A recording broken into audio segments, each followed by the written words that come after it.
High বন্ধুরা, আমি আজকে এমন একটি উদ্ভিদের খোঁজ পেয়েছি যেটা এখন বিলুপ্তর পথে। চলুন আসুন দেখাচ্ছি। সেই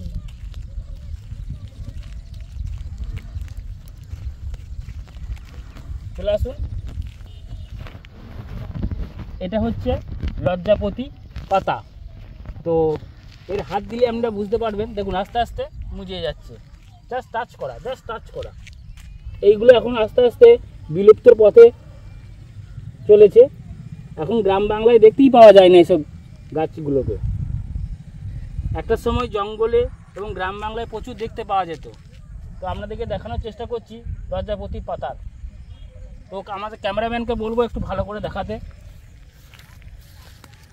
দেখুন লজ্জাপতি পাতার এই ঝোপে জঙ্গলে আমি আঙুল বাড়ি দেখানোর চেষ্টা করছি।